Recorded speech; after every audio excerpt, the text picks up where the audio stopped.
अच्छा, भारत में तो हिजाब के ऊपर हिजाब इज माई राइट, यहां पे तो ज्यादा नाटक है ना। इंडिया में नाटक बहुत है, वहां पे लोगों की जाने जा रही है, यहां पे नाटक बहुत है इंडिया में। बट इसमें एक बात सच है कि Israel is the only democracy in the middle east. सिर्फ इजराइल है जहां पे चुनाव होते हैं। मैं बता रहा हूं, ये बाकी सब मामला कहीं डिक्टेटर है, कहीं शेख है, कहीं अमीर है, कहीं कुछ है, कहीं कुछ, सिर्फ इजराइल में चुनाव होते हैं। The first duty of the head of state is to make the lives of the people better.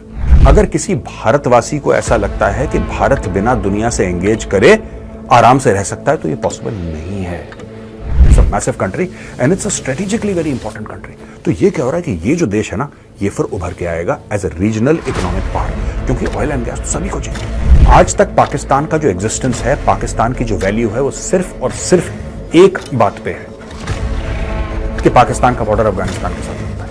Afghanistan should trade through Iran and India should be a partner in that trade. ये मेरे कहने का मतलब है।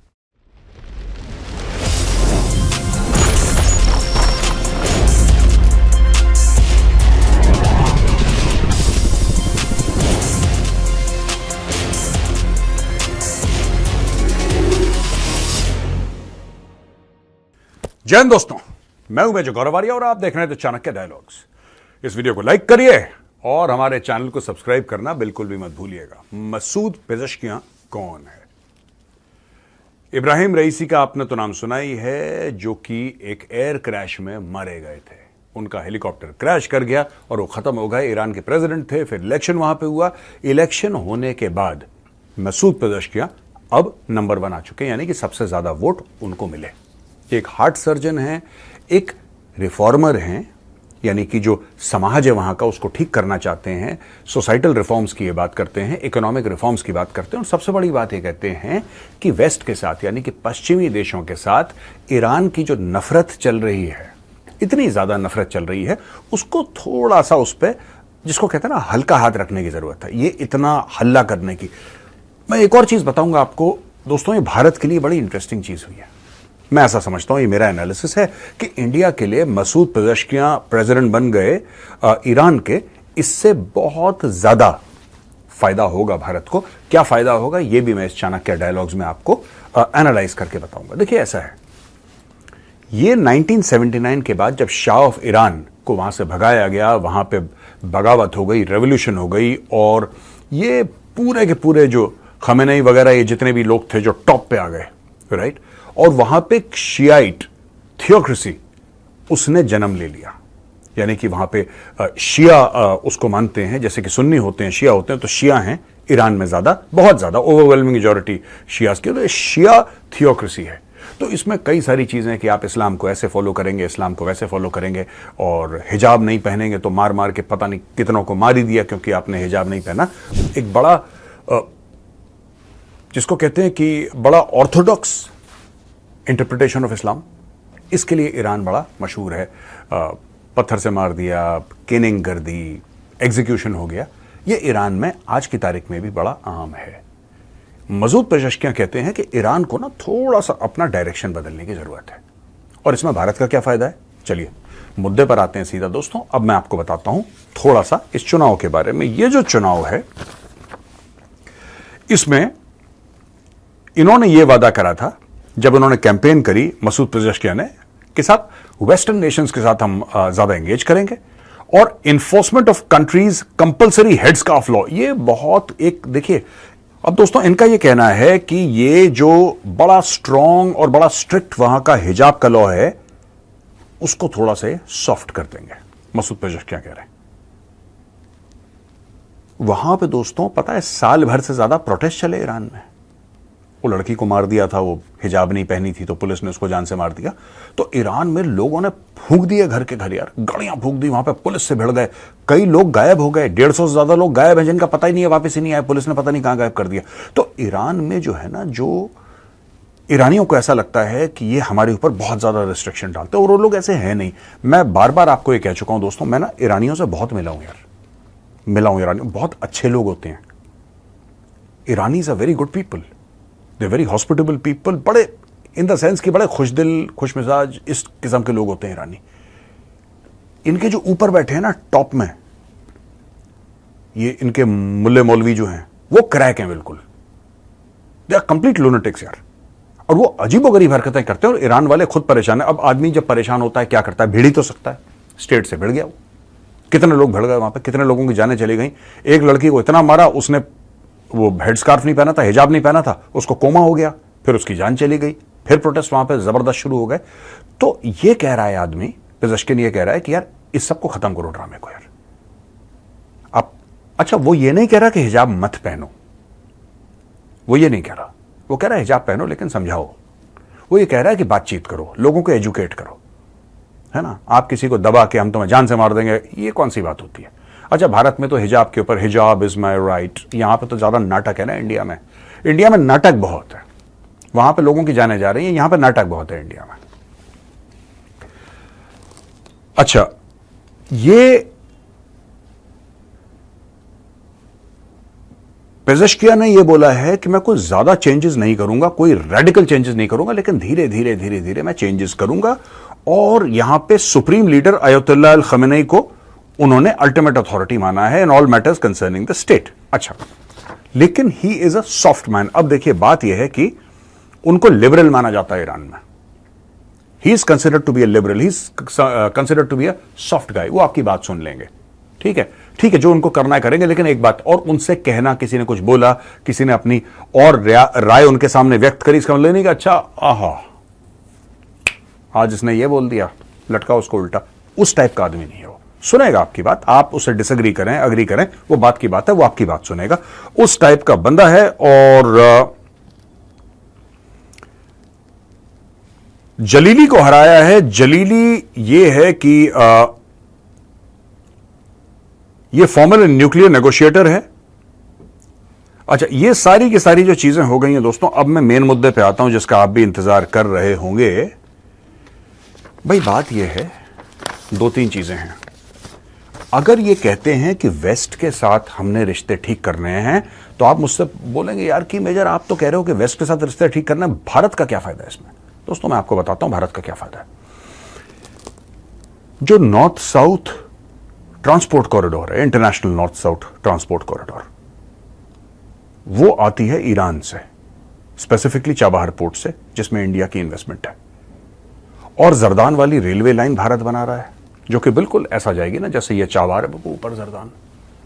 वो रेलवे लाइन टच करेगी Jordan जो शहर है, वो 40 किलोमीटर है towards the west of Afghanistan, 40 kilometre west. तो यानी कि उसको स्कर्ट अराउंड करेगी और बिल्कुल अफगान बॉर्डर पे वो रेलवे लाइन टच करेगी। ठीक है, आप सोच रहे हैं मैं सिर्फ ट्रेड की बात कर रहा हूं, नहीं भाई मैं ट्रेड की बात नहीं कर रहा। ट्रेड तो एक है यार, जो ट्रेड होगी सेंट्रल एशिया के साथ होगी, और वहां पे 10 और देश हैं, सब आसपास, वहां पे सामान जाएगा, सामान आएगा। ट्रांसपोर्ट कॉरिडोर एक बहुत बड़ा हिस्सा ट्रांसपोर्ट कॉरिडोर का भारत क्या करेगा मैं आपको बताता हूं। This will be used. ये बंदा कहता है कि मैं वेस्ट के साथ अपने रिश्ते ठीक करूंगा, यही तो भारत कहता आ रहा है, यही मैंने कई बार बोला है कि टेम्परेचर डाउन करो थोड़ा सा। जरूरी है ईरान और वेस्ट के बीच में ना क्या होता है मैं आपको बताता हूं। एक जूडियो क्रिश्चियन फिलॉसफी है, एक Zudio Christian way of thinking है। पूरा जो यूरोप है, पूरा अमेरिका है, ये सब ये जूडियो क्रिश्चियन फिलॉसफी, ठीक है जी। There is a natural affinity towards Israel. लोग कंडेम करेंगे अगर इजराइल कुछ उनको लगता है इजराइल गलत कर रहा है, they will condemn, but in the end most of these western countries will support Israel. उसमें गिल्ट भी शामिल है क्योंकि उन्होंने बहुत बुरा करा यहूदियों के साथ, उसमें कई चीजें शामिल हैं। बट इसमें एक बात सच है कि Israel is the only democracy in the middle east. सिर्फ इजराइल है जहां पे चुनाव होते हैं। मैं बता रहा हूं, ये बाकी सब मामला कहीं डिक्टेटर है, कहीं शेख है, कहीं अमीर है, कहीं कुछ है, कहीं कुछ, सिर्फ इजराइल में चुनाव होते हैं। अब अगर इस पूरे कॉन्टेक्स्ट या परिप्रेक्ष्य में आप इसको देखें, आपको एक बात पता लगेगी कि अगर टेम्परेचर डाउन करता है ये आदमी आता है और टेम्परेचर हल्का सा, इसको कोई ऐसी झपियां शपियां नहीं डालनी है, इसको सिर्फ माहौल को थोड़ा सा ठंडा करना है, थोड़ा सा ठंडा करना है। दोस्तों, कौन सा तेल अवीव ने तेहरान के ऊपर मिसाइल मार दी, या कौन सा तेहरान ने इजराइल के किसी कोने में जाके अपने टैंक डाल दी और वहां पर अटैक कर दिया? वो बीच में हुआ था 2-4 मिसाइल दाएं बाएं कुछ हुआ था, वो that's a separate, that is an aberration. अब हुआ ये है कि इसमें वर्ड्स ज्यादा रोल प्ले करते हैं, जो शब्द हैं, और शब्द ऐसे हैं कि हम सारे यहूदियों को मार देंगे, उनको समुद्र में, आप ये सब कहना बंद करो पहले, क्योंकि ना आप यहूदियों को मार सकते, ना आप उनको समुद्र में डाल सकते। ये आप 1979 से डेली बकवास कर रहे हो, किसी को कख फर्क नहीं पड़ा आज तक, और तुम्हारी औकात होती तुम बहुत पहले कर देते। ठीक है जी, 40 साल से ज्यादा बीत गए, ये कर देंगे, ऐसा कर देंगे, ये बर्छी मार देंगे, ये भाला फेंक देंगे, ये तीर मार देंगे, आज तक कुछ नहीं हुआ। इजराइल वैसे का वैसा खड़ा है और तगड़ा हो गया, डेली ठोक रहा है जिसको ठोकना है। तो there is a better way of dealing with it. If you do the same thing again and again and it's not giving you the desired results, please be flexible about your policies यार। ये बंदा यही कह रहा है कि बात करना शुरू करो। वैसे उसने ये नहीं बोला इजराइल से बात करना शुरू करो, but it is the same thing. आप अमेरिका से बात करो, आप इजराइल से बात करो, इट्स द सेम थिंग। आप अमेरिका को सबसे पहले धमकियां देना बंद करो, धमकियां देना बंद करो, माहौल ठीक है। और धीरे धीरे धीरे जब 2-3 साल के अंदर यह पता लग जाएगा कि हां ये बंदा ठीक है, ही मीन्स वेल, तब किसी समिट के किसी कोने में हल्का सा छोटा सा एक बायलैटरल हो गया, president of Iran, prime minister of India, president of the United states, ठीक है, may be the prime minister of the UK, आपस में इनकी बातचीत हो गई। ऐसे क्या चल रहा है सब, कि हाँ ठीक है हम लोग सपोर्ट करेंगे एक दूसरे, बस दैट्स इट। इससे इतना ज्यादा फायदा होगा, और हिंदुस्तान को सबसे ज्यादा फायदा क्या, एक तो ये कॉरिडोर जो है, इससे ट्रेड बूम करेगी, क्योंकि लोगों को ईरान से डर लगता है, ईरान कभी भी कुछ कर देता है। और ईरानियों को भी ये समझना पड़ेगा कि तुम्हारा फिलिस्तीन से क्या लेना देना, क्यों फालतू के पंगों में पड़ते हो। हम फिलिस्तीन को, ये फिलिस्तीन को, ना तुम्हारा बॉर्डर फिलिस्तीन के साथ, ठीक है ना तुम्हारा बॉर्डर फिलिस्तीन के साथ, पता नहीं क्यों फिलिस्तीन फिलिस्तीन फिलिस्तीन फिलिस्तीन। अरे छोड़ दो यार उनको, छोड़ दो उनको। तुम अपने मुल्क को देखो, तुम्हारे पास तेल है, जो लोगों की जिंदगी है उसको बेहतर बनाओ। The first duty of the head of state is to make the lives of the people better, incrementally. आप जरूरी नहीं है कि आप एक शॉट में आप बोलेंगे जी मैं ईरान को तो सिंगापुर ही बना दूं, that is not possible, but हाँ ठीक है, आप कैसे करेंगे। आजकल की तारीख में दोस्तों सप्लाई चेन ऐसी अटकी है ना, इतनी ज्यादा अटकी हैं सप्लाई चेन्स दुनिया भर में। अगर किसी को ऐसी गलतफहमी है इंडिया में, चलो मैं इंडिया की बात करता हूं ना, मैं दूर दराज की क्यों बात करूं, अगर किसी भारतवासी को ऐसा लगता है कि भारत बिना दुनिया से एंगेज करे आराम से रह सकता है, तो यह पॉसिबल नहीं है। अमेरिका अगर बिना किसी से एंगेज करे रह सकता है, ऐसा नहीं है। न चीन, न रूस, न कुछ। रशिया को थोड़ा सा आइसोलेट करा, रशिया भी बाप बाप करके कभी चाइना भाग रहा है, ठीक है, कभी वियतनाम चला गया, कभी नॉर्थ कोरिया चला गया, कभी ईरान वाले को कॉल कर रहा है। अभी मोदी जी जा रहे हैं व्लादिमीर पुतिन से मिलने के लिए, भाई 2-3 दिन के बाद, 2 दिन के बाद आपको पता लग जाएगा, मंडे ट्यूसडे को मोदी जी ने क्या बातें करी। फिर वहां से उनको ऑस्ट्रिया जाना है, उसके ऊपर भी हम कवर करेंगे, उसका एक आपको एक एनालिसिस पीस देंगे। लेकिन ये समझने वाली ये बात है यार, ठीक है, कि इसको एक तो टेम्परेचर डाउन करने की जरूरत है। दूसरी चीज ये है कि अगर टेम्परेचर डाउन होता है और ईरान में एक पूरी पीढ़ी जो है वो पैदा हो गई, उनके बच्चे हो गए, उनके बच्चे बड़े हो रहे हैं, उन्होंने फ्रीडम देखा ही नहीं है, उन्होंने एक ही किस्म की जिंदगी देखी। और जब आप एक किस्म की जिंदगी देखते हो, आपको वही लगता है यार कि वही जिंदगी है। अब जैसे कोई एक दूर दराज किसी गांव में रहता है इंसान, और उस गांव के आसपास रेलवे स्टेशन नहीं है, कोई बड़ा शहर नहीं है, आइसोलेटेड रहता है कोई भी शख्स, ठीक है, वो 30, 40, 50 साल से वहीं पर, उसके लिए वही जिंदगी है। और मैं ये नहीं कह रहा उसकी जिंदगी अच्छी है या बुरी है, मैं उस पर कमेंट नहीं कर रहा, मैं कह रहा हूं कि आइसोलेशन से क्या होता है। और मैं कोई आइसोलेटेड गांव की बात कर रहा हूं, कोई आसपास एयरपोर्ट नहीं है, आसपास रेलवे स्टेशन नहीं है, कुछ नहीं है, दूर दराज एक गांव है, पहुंचने में आपको लग जाएगा करीब 4-5 घंटे पैदल चलना पड़ता है, वहां तक सड़क नहीं। तो वहां पर जो शख्स है उसने वैसे ही अपनी जिंदगी समझ ली है, यही जिंदगी। ईरान के साथ यह हुआ है। और जितना लोग ईरान को आंखें दिखाते हैं, ईरान फिर उल्टा 2 बार आंखें दिखाता है, फिर ये हम बना देंगे, न्यूक्लियर बना देंगे। आप देखिए दोस्तों, थोड़ा सा बाद में इंडिया को एक रोल प्ले, जब ये इनका पूरा शपथ वपथ ले लें, सेटल डाउन हो जाए, इंडिया को भी एक बहुत बड़ा रोल प्ले करना है। इंडिया में शिया पॉपुलेशन बहुत ज्यादा है, मुस्लिम्स में जो शिया हैं, इनफैक्ट काफी जगह ये लखनऊ वगैरह में तो lot of Shias, Kanpur, Allahabad, Lucknow और भी जगह हैं भारत में। मैं ये नहीं कह रहा इन्हीं जगह पूरे भारत में फैले हुए, लेकिन और शियाज का भारत में जो शिया हैं उनका ईरान की तरफ एक झुकाव है, because that is the only Shia state in the world which is on the face of it Shia. Shia population तो इराक में भी मेजॉरिटी में, और जगह भी है शिया पॉपुलेशन, सिर्फ ईरान में नहीं है, दुनिया भर में फैली है। लेकिन ईरान एक सिंबल है शिया स्टेट का, और बहुत तगड़ा सिंबल है ईरान। ईरान कोई ऐसा छोटा मोटा हल्का मुल्क नहीं है। तो आप समझिए कि क्या पीपल टू पीपल टाई हो रहे हैं यहां पे, आज भी चल रहे हैं वो। ऐसी बात नहीं है, और कई सालों से चल रहे हैं, तो इसके आने से कोई नई चीज नहीं हुई कि नया प्रेसिडेंट बन जाएगा। कहने की बात यह है कि एक तो पीपल टू पीपल कॉन्टैक्ट, इसको थोड़ा सा और खोला जाए। दूसरी चीज, किसी तरीके से वेस्टर्न कंट्रीज को, अब मैं मुद्दे पे आ रहा हूं घुमा फिरा के, वेस्टर्न कंट्रीज को यह इनकरेज करा जाए कि you start using Chabahar port. मुद्दे की बात यह, और वेस्टर्न कंट्रीज तब चाबहार पोर्ट यूज करेंगे तब जब टेम्परेचर जो है वो भाई नीचे आएगा। अगर डेली यहां से डायलॉगबाजी हो रही है तेहरान से कि यहूदियों को मार के समुद्र में फेंक दे, फिर तो कोई नहीं आ रहा भाई, फिर तो कोई नहीं आ रहा। और अगले 50 साल तक ईरान फिर आइसोलेटेड रहेगा, अगले 50 साल तक, क्योंकि यू रिक्वायर, आपके पास तेल है, ठीक है जी। मैं एक बात बताता हूं आपको, मेरे घर में, मेरे घर की बेसमेंट में, उदाहरण मानिए, मैं उदाहरण देता हूं कि 100 टन सोना पड़ा है, 100 टन सोना पड़ा हुआ है मेरे घर की बेसमेंट में, या मेरे घर के किसी कमरे में 100 टन सोना पड़ा हुआ, सोना ही सोना, हीरे जवाहरात पड़े हैं। तो वो एक वेल्थ है मेरे पास, वो एक पैसा है मेरे पास, लेकिन कुछ ऐसे सर्कमस्टेंसेस बन गए कि उसको कोई खरीद नहीं सकता, उसको कोई खरीद नहीं सकता।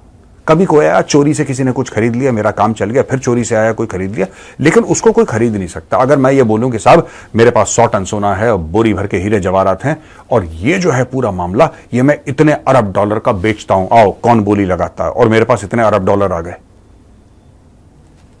वो मुझे मना कर दिया, तो यार उस सोने का मैंने क्या करना है? सर पे मारना है, खाना है, तकिया बना के सोना है, क्या करना है? मैं कर नहीं पाऊंगा। ईरान के साथ यही प्रॉब्लम है, वेस्ट के सैंक्शंस की वजह से जो ईरान की ट्रिमेंडस ऑयल एंड गैस की वेल्थ है, ट्रिमेंडस ऑयल एंड गैस की वेल्थ है, उसको वेस्ट ने आइसोलेट कर दिया।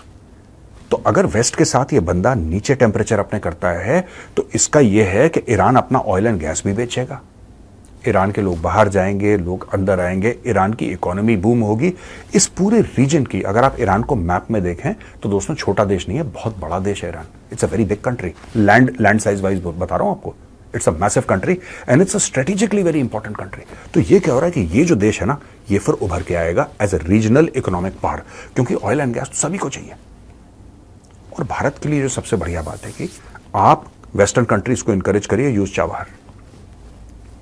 आपको अफगानिस्तान जाना है, चाबहार पे लैंड करिए, चाबहार पे सीधा जरदान आपकी रेलवे लाइन है, जरदान तक रेलवे लाइन है, अफगानिस्तान तक। आपको सेंट्रल एशिया जाना है, सीधा ऊपर जाओ यार, क्या दिक्कत है? और बताओ कहां जाना है आपको, जाना कहां है? सब कुछ रेलवे लाइन बना के इंडिया वहां पे तैयार कर दे। Not only Jordan, I am saying across massive railway lines, एक रेलवे का पूरा नेटवर्क वहां पे सेट कर दे, बल्ले बल्ले यार। फिर अगर वेस्टर्न पावर्स को कभी अगर अफगानिस्तान के अंदर जाना पड़ा, आई am saying even for the purpose of trade, मैं ये नहीं कह रहा कि उनकी मिलिट्री घुसा दो, even for the purpose of trade recognise होता है अफगान तालिबान, या अफगान तालिबान की रेजीम धीरे धीरे धीरे आगे चल के 4-5 साल में रिकॉग्नाइज होती है, तो अफगानिस्तान को ट्रेड करने की जरूरत है। Afghanistan should trade through Iran and India should be a partner in that trade, ये मेरे कहने का मतलब है। अफगानिस्तान लैंडलॉक्ड कंट्री है, अफगानिस्तान के पास कोई समुद्री रास्ता नहीं है, और गवादर जो है बगल में पाकिस्तान में, ज्यादा दूर नहीं है Gwadar is just next door, लेकिन ग्वादर फ्लॉप हो चुका है। जो ग्वादर है वो फ्लॉप हो चुका है, अब उसमें सिर्फ चाइनीज जहाज आते हैं, रुकते हैं, कुछ लोग मछली मारते हैं, वहां पे कोई ऐसा ट्रेड शेडेड नहीं हुआ ग्वादर में, ये पाकिस्तानी हाइप देते रहते हैं।